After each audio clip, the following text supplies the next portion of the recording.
Kashmir life में आप तमाम नाज़रीन का इस्तकबाल। इस वक्त हम शहर श्रीनगर के बीचों बीच जो शहर का सबसे बड़ा मॉल है वहाँ मौजूद हैं और यहाँ जो सबसे खूबसूरत जगह है सरोवर प्रीमियर, उस जगह पे मौजूद हैं। और इस वक्त हमारे साथ मौजूद हैं शकील कलंदर साहब, जो कि एक जाने माने इंडस्ट्रियलिस्ट हैं। इनसे जानते हैं इंडस्ट्री के हवाले से कुछ चीज़ें, क्या कुछ कश्मीर की इंडस्ट्री जो है पिछले कुछ वक्त से उनके क्राइसिस है, उनके मसले मसाइल है। शकील साहब, बहुत शुक्रिया अपना वक्त देने के लिए। शुक्रिया आपका। आप उन डेलीगेशंस में से सबसे पहली एक डेलीगेशन थे जो चीफ मिनिस्टर उमर अब्दुल्ला साहब से मिले जब उन्होंने सरकार बनाई और जब उन्होंने ऑफिस संभाला। क्या कुछ मसाइल थे इंडस्ट्रीज़ के, क्या कुछ बातें थी जो उनसे डिस्कस हुई? देखिए, इस वक्त जो इंडस्ट्री की हालत नागुफ्ता बह जिसको कहते हैं हम एक उर्दू में, वो है।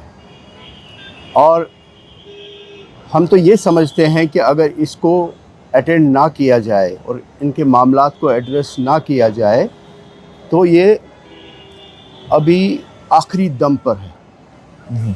और उसकी वजूहात काफ़ी हैं। वही वजूहात जो है और वही हालत ज़ार जो इंडस्ट्री की अभी स्टेटस है, वो हमने उमर साहब की उसमें नोटिस में लाया और उनका अटेंशन उनकी तरफ राग़िब किया। तो उसमें से सबसे मतलब जो पॉइंट्स हमने दिए, हमने एक 10 नुकाती जो एक मेमोरेंडम बनाया था और जिसके तहत हमने उन पर वाज़ेह किया अपने एविडेंस के साथ, अपने डाटा के साथ कि क्या हालत हो चुकी है। और जिसमें सबसे पहले स्टेटस ऑफ इंडस्ट्री जो है, कमोबेश 40,000 इंडस्ट्रियल यूनिट्स जो मैन्युफैक्चरिंग में थे अभी यहाँ पे जम्मू कश्मीर में, और जिसमें से कमोबेश 20,000 यूनिट जो है वो कश्मीर वादी में हैं और वो अभी आखिरी सांसें ले रहे हैं। और उसमें बहुत सारी वजूहात है क्यों कर। एक तो हुकूमत का जो पिछले कई साल से 5-6 साल बल्कि ज़्यादा से जो उनकी तरफ जो तवज्जो है, अदम तवज्जुही, वो मिल नहीं रही, वो शिकार हो गए अदम तवज्जुही की। और जो डिपार्टमेंट्स है उनके दरमियान जो कोहिजन होना चाहिए, कोहेसिवनेस होनी चाहिए, वो बिल्कुल नदारद, बिल्कुल कोई तवज्जो नहीं दे रहा है। कोई हमारा स्पॉन्सर नहीं इंडस्ट्री का, जिसके पास इंडस्ट्री के जो यूनिट्स हैं या एंटरप्रेन्योर्स हैं, वो जाए और अपनी जो है उनको गुजारिशात पेश करें और उनका वो असाला। यानी आप कह रहे हैं कि एक गैप बन गया, एक बहुत बड़ा गैप जो है इंडस्ट्री को तो प्रायोरिटी में लिया ही नहीं गया पिछले कई सालों में। वो मैं इस तरह से आपको बताऊं कि हमारे जो जनरल मैनेजर्स DIC के होते हैं, डिस्ट्रिक्ट इंडस्ट्री सेंटर, एक ऐसा इदारा होता है पूरे इस हायरार्की में इंडस्ट्री के, जो एक मुतहरिक होना चाहिए और मजबूत होना चाहिए, और जिसके पास डिस्ट्रिक्ट के जितने एंटरप्रेन्योर हैं वो जाके अपने काम करवाते हैं।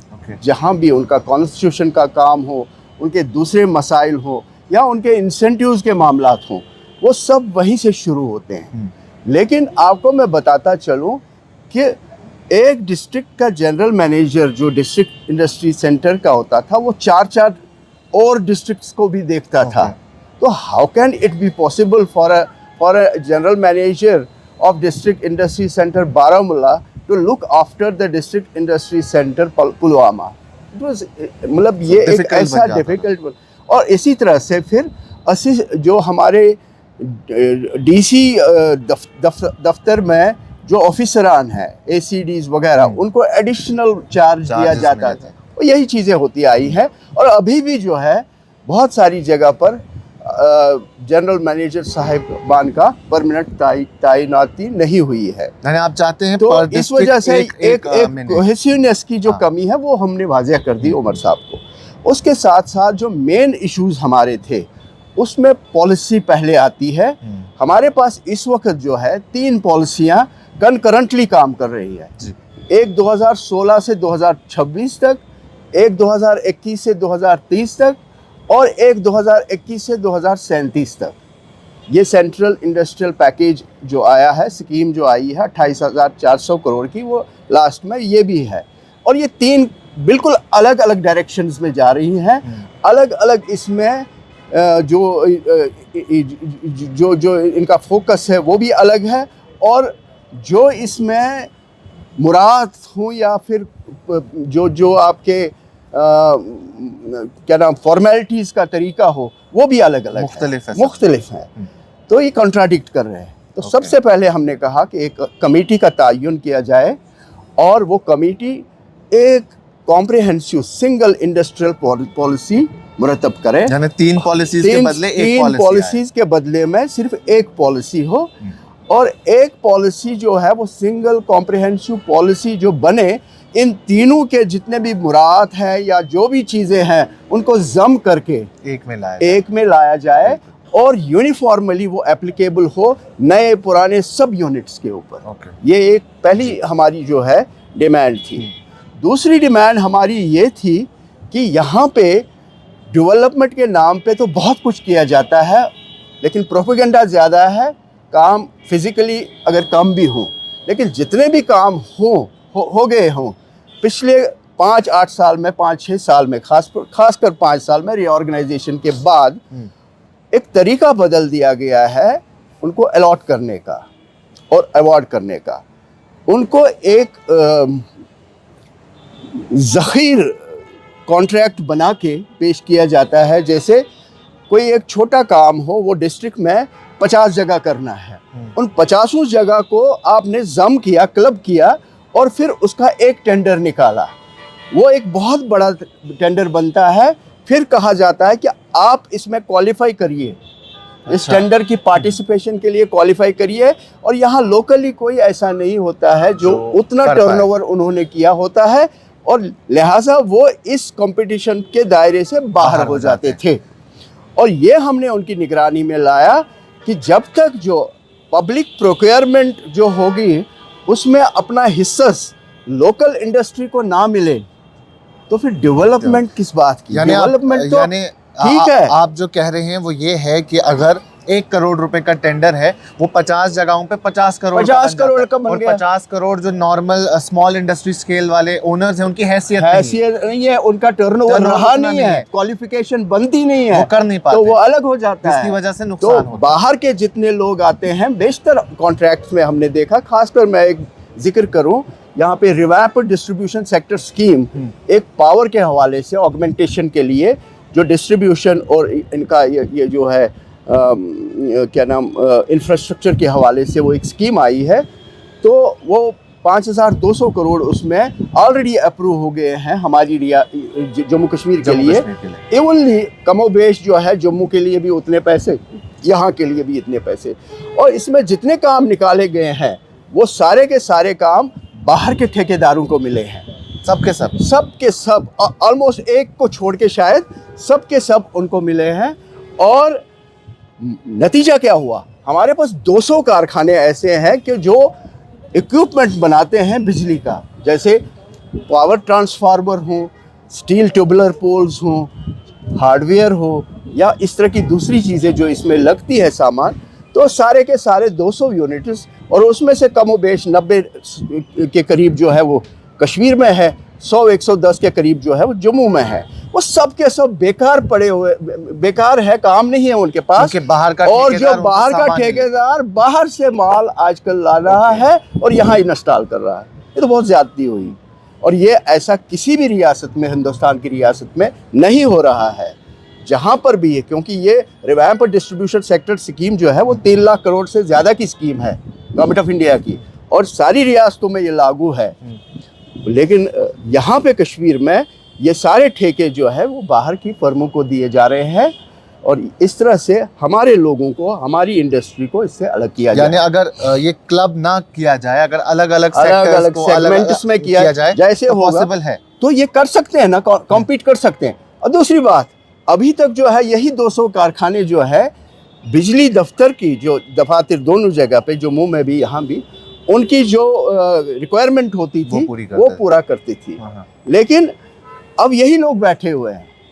मिसाल एक दे दूंगा मैं, सनत नगर इंडस्ट्रियल एस्टेट की पावर ऑगमेंटेशन के लिए इस स्कीम के तहत लाया गया है, और हमने पिछले इसी साल में देखा कि कोई बाहर का एक ठेकेदार वहाँ पे 25 डिस्ट्रीब्यूशन ट्रांसफार्मर लगा के गया है।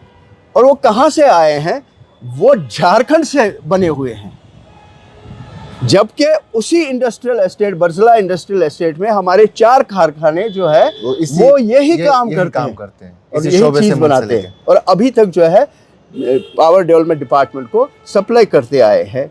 ये चीज़ें हैं। तीसरी बात जो हमने कहा कि जो भी ये है इसके लिए एक पब्लिक प्रोक्योरमेंट पॉलिसी जो है लोकल एंटरप्रेन्योर्स को सपोर्ट करने के लिए आनी चाहिए और उस पर हामी भरी गई है और मेरे ख्याल में वो आ जाएगी और ये समझा गया, मतलब इसकी एक्नॉलेजमेंट आ गई चीफ मिनिस्टर साहब से कि नहीं जी ये सही आपका है कि डेवलपमेंट अगर हो तो उसकी वाइब्रेशन जो है मुकामी तौर पर भी महसूस की जानी चाहिए। ठीक है।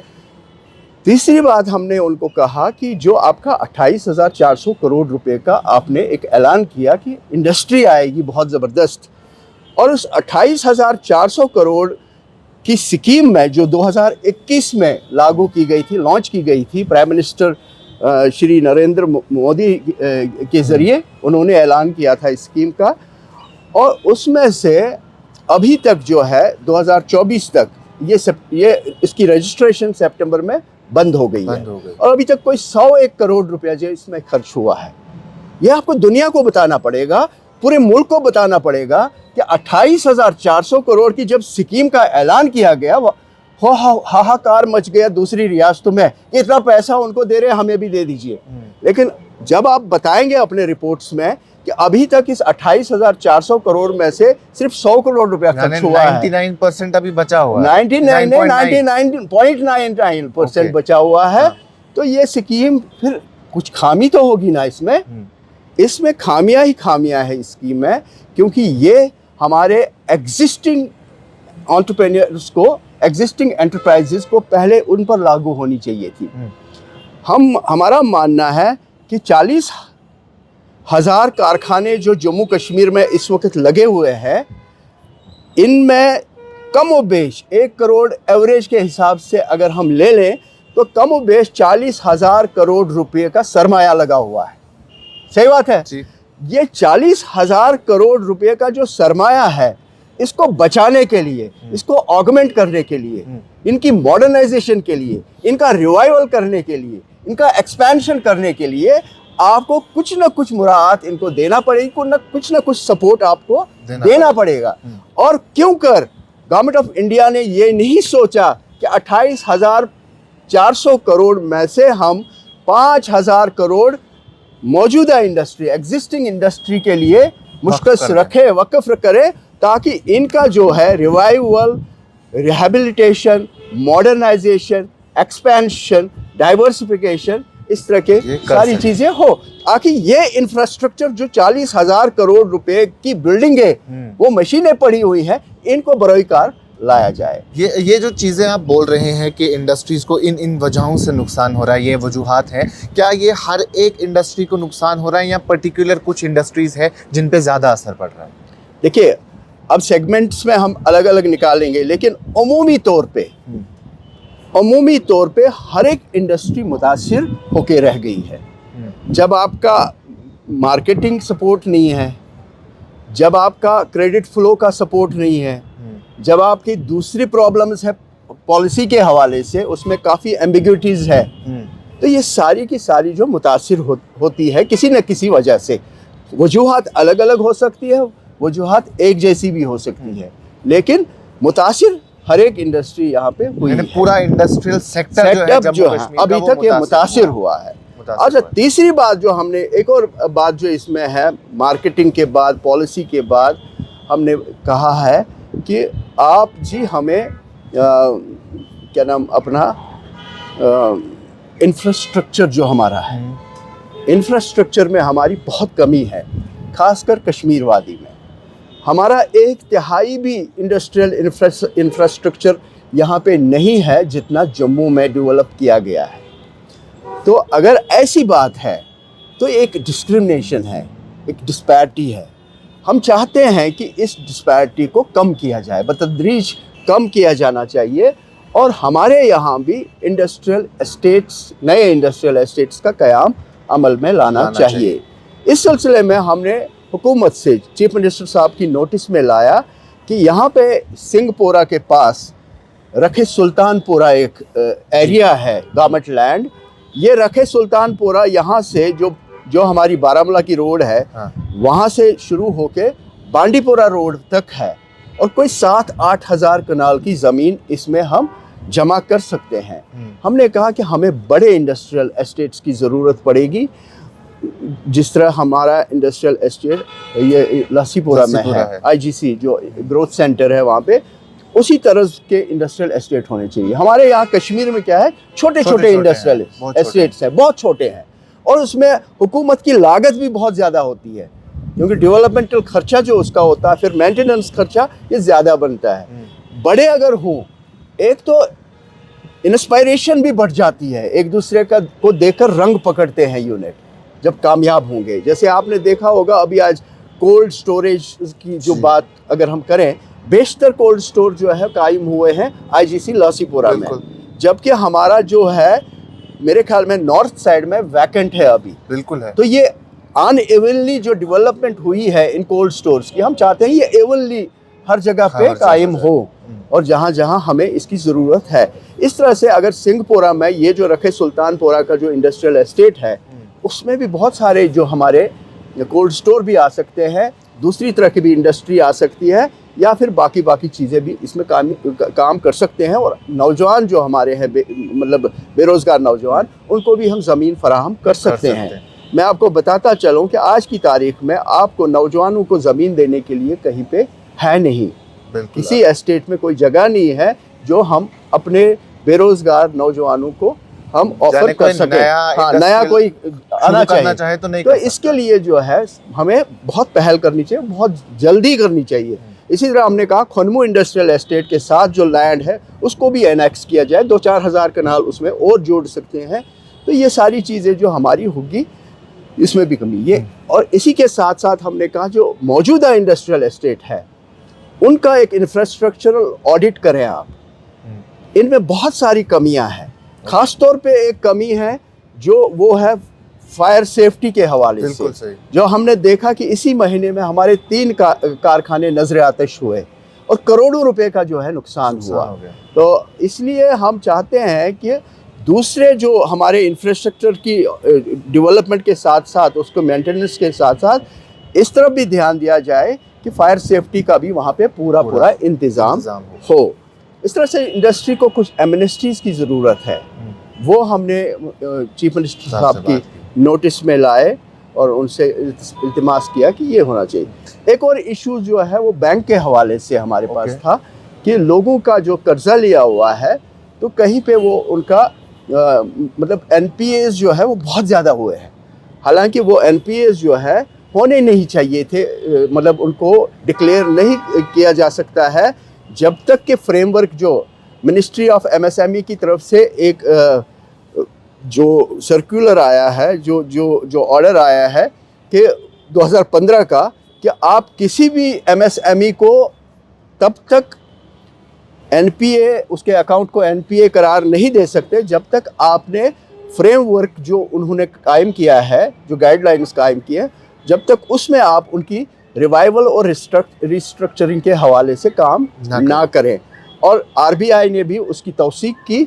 फिर इनका मानना था बैंक्स का शायद ये हमारे ऊपर मैंडेटरी नहीं है, अभी तक नहीं ले रहे थे, लेकिन अगस्त में, इस साल अगस्त में ऑनरेबल सुप्रीम कोर्ट ने एक फ़ैसले में, बिल्कुल एक हिस्टोरिकल फ़ैसला उनका, उन्होंने उस फैसले में कहा कि नहीं, तमाम बैंक्स के ऊपर ये जो नोटिफिकेशन है एमएसएमई की 2015 की और उसके साथ में 2016 की जो गाइडलाइंस है आरबीआई की, ये मैंडेटरी है बैंक के ऊपर, ये एडवाइजरी नहीं है। इसलिए जितने भी यहाँ पे एमएसएमईज को इन्होंने एनपीए करार दिया है, ये सब इलीगल है, इलीगल हो जाए, ये इलीगल बन जाता है।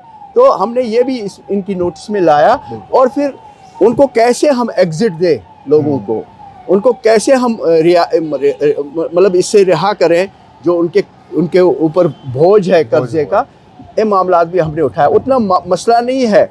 जम्मू कश्मीर में जो एमएसएमई का हमारे पास जो फिगर्स हैं, डाटा है, कोई 7-7.5 सौ करोड़ रुपए का जो एनपीए है।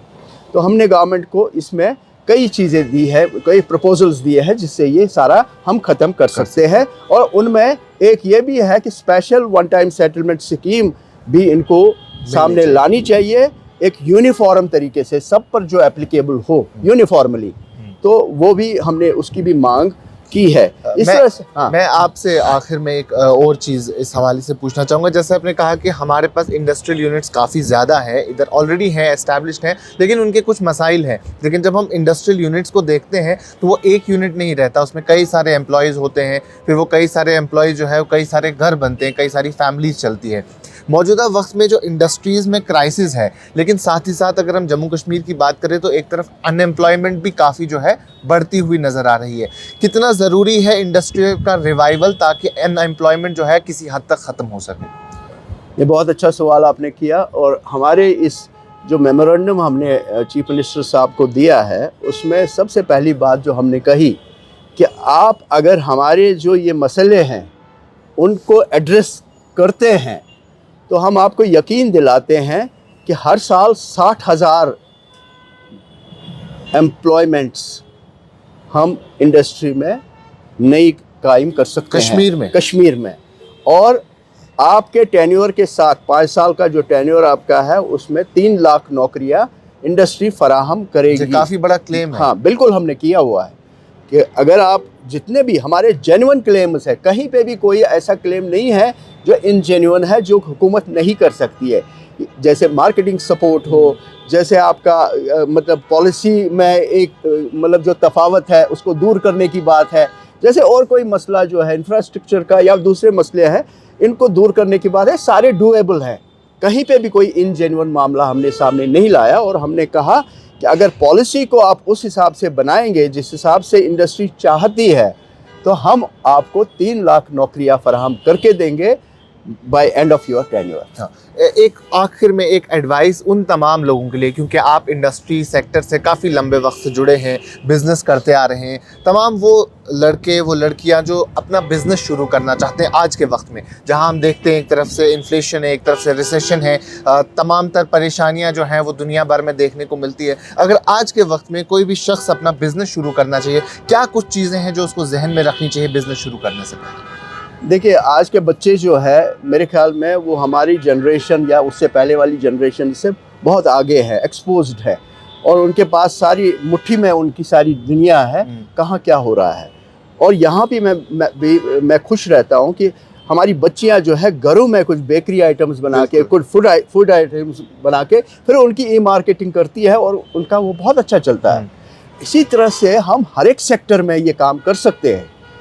हमारा सारा जो है बेशतर जो हमारा यहाँ पे जो पोटेंशियल है, बेशतर पोटेंशियल मैं कहूँगा वो वर्जिन है। मैं आपको ये बहुत बड़ी बात कह रहा हूँ कि जितने भी हमारे कारखाने हैं उनको भी मॉडर्नाइज करना पड़ेगा, उनको भी आज के ज़माने के साथ चलना पड़ेगा ताकि कॉम्पिटिटिवनेस उनकी बढ़ जाए और वो मुकाबला कर पाए उन लोगों के साथ जहाँ से सस्ते रेट में अच्छी चीज़ें बन के आती हैं।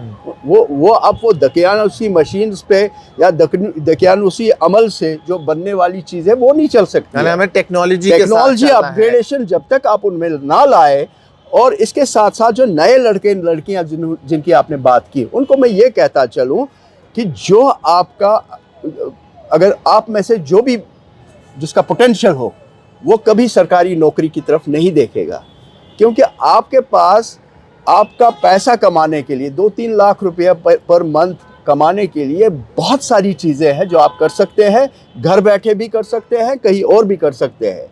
तो हमारे पूरे इकोनॉमी के जितने भी सेगमेंट्स हैं कम व बेश मैं कहूँगा कि वो वर्जिन है और उनको एक्सप्लोर किया जाना बहुत ज़रूरी है। वो आप कैसे करें वो आप मेरे ख्याल में आप उसमें बहुत ज़्यादा अक्लमंद है। लेकिन उसके साथ साथ हमने कई जगह पे जैसे federation of chambers of industries Kashmir ने एक जो हमारी पोटेंशियल इंडस्ट्री है, प्रोस्पेक्टिव इंडस्ट्री, उनके लिए भी अब विंडोज़ रखी हैं। पहले नहीं हुआ करती थी। हर एक ऑर्गेनाइजेशन जो यहाँ की थी, चैम्बर जो थी, वो एग्जिस्टिंग यूनिट्स के लिए हुआ करते थे। लेकिन अब जो है उन्होंने विंडो खोली हुई है प्रोस्पेक्टिव इंडस्ट्रियल यूनिट्स के लिए, उनके एंटरप्रेन्योर्स के लिए। मैं समझता हूँ ये सब मिल के जब हम इनको अवेयरनेस करें और उनको भी आप अंदर जो है वो आग जली होनी चाहिए, तो ये सब कुछ किया जा सकता चलिए, है। बहुत शुक्रिया शकील साहब अपना वक्त देने के लिए। तो ये थे शकील कलंदर साहब जो कि एक जाने माने इंडस्ट्रियलिस्ट हैं और कुछ काफ़ी बड़े क्लेम्स, कुछ काफ़ी सारी बातें जो हैं इन्होंने बताई, जिसमें से एक सबसे बड़ा क्लेम ये है कि अगर इनकी तमाम परेशानियाँ चीफ मिनिस्टर जो मौजूदा सरकार है उन्होंने हल की तो कश्मीर में ये अगले 5 साल में 3 लाख लोगों को जो है एडजस्ट कर सकते हैं, यानी 3 लाख नौकरियां जो हैं वो प्रोवाइड कर सकते हैं। और साथ ही साथ उन्होंने ये भी कहा कि तमाम तर लोग जो अपना बिजनेस शुरू करना चाहते हैं उनको मैं ये भी बता दूं कि कई सारी ऐसे सेक्टर्स हैं जो भी अनटच्ड हैं। आप भेड़ चाल में ना चलें, जिसके तरफ लोग जा रहे हैं उसी सेक्टर को ना पकड़ें, और भी कई सारे सेक्टर्स हैं जिनकी तरफ जाया जा सकता है और अपनी ज़िंदगी को जो है बेहतर बनाया जा सकता है। अभी के लिए इतना ही। कैमरा पर्सन उमर डार के साथ शादाब गिलानी, कश्मीर लाइव, श्रीनगर।